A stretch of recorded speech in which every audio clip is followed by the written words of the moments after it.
ಆಜಿ ಮಸಾಲ. ಎಂತ ಅಡಿಗೆಯ ರುಚಿಯಾಗೋ ರಹಸ್ಯವು 20 ರೂಪಾಯಿ. ಹಾಸಿಗೆಯಲ್ಲಿ ಮಗುವಿನ ಶವ ತಾಯಿ ನೇಣು ಬಿಗಿದ ಸ್ಥಿತಿಯಲ್ಲಿ ಪತ್ತೆಯಾಗಿರೋದು ಹಾಸನ ಜಿಲ್ಲೆಯ ಆಲೂರು ಪಟ್ಟಣದ ಹೌಸಿಂಗ್ ಬೋರ್ಡ್ನಲ್ಲಿ ನಡೆದಿರೋ ಘಟನೆ.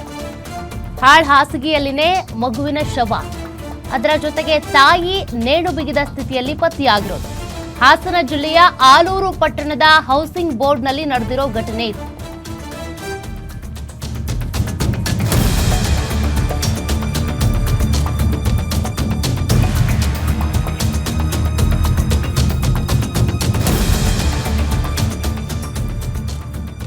ತಾಯಿ ಅನು ಅಂತ 27 ವರ್ಷದವರು ಹಾಗೂ 2 ವರ್ಷದ ಮಗು ಆರ್ಯನ್ ಇಬ್ಬರು ಕೂಡ ಮೃತಪಟ್ಟಿದ್ದಾರೆ. 5 ವರ್ಷದ ಹಿಂದೆ ಪ್ರೀತಿಸಿ ಮದುವೆ ಆಗಿದ್ರು ಅನು ಮತ್ತು ಶ್ರೀನಿವಾಸ್.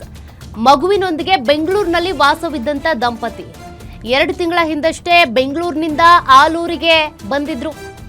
ಬೆಂಗಳೂರಿನ ಖಾಸಗಿ ಫೈನಾನ್ಸ್ನಲ್ಲಿ ಕೆಲಸ ಮಾಡಿಕೊಂಡಿದ್ದಂತ ಶ್ರೀನಿವಾಸ್ ಪತಿ ಜೊತೆ ಜಗಳ ಮಾಡಿಕೊಂಡು ಬೆಂಗಳೂರಿಗೆ ಹೋಗಿದ್ದ ಅನು ನಿನ್ನೆ ವಾಪಸ್ ಆಲೂರಿಗೆ ಬಂದು ಮಗು ಹತ್ಯೆಗೈದು ತಾನು ಆತ್ಮಹತ್ಯೆಗೆ ಶರಣಾಗಿದ್ದಾಳೆ. ಸ್ಥಳಕ್ಕೆ ಎಸ್ಪಿ ಶುಭಾನ್ವಿತಾ ಭೇಟಿ ನೀಡಿ ಪರಿಶೀಲನೆ ನಡೆಸಿದ್ದಾರೆ. ಆಲೂರು ಠಾಣೆಯಲ್ಲಿ ಕೇಸ್ ದಾಖಲಾಗಿದೆ.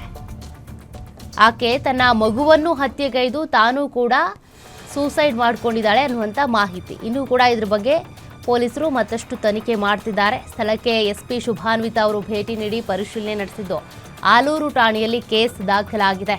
ಪ್ರತಿನಿತ್ಯವೂ ಕೂಡ ಒಂದು ದಿನಕ್ಕೆ 4-5 ಇಂಥದ್ದೇ ಪ್ರಕರಣಗಳು.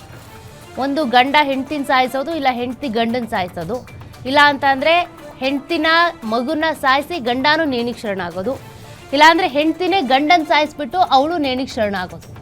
ಇಂಥ ಘಟನೆಗಳೇ ಹೆಚ್ಚಾಗ್ತಿವೆ. ಇದರಿಂದ ಗೊತ್ತಾಗೋದು ಒಂದೇ, ಬದುಕೋದಕ್ಕೆ ಧೈರ್ಯ ಇಲ್ಲ ಇವರಿಗೆ, ಸಾಯೋದಕ್ಕೆ ಧೈರ್ಯ ಬರುತ್ತೆ ಅಂತ.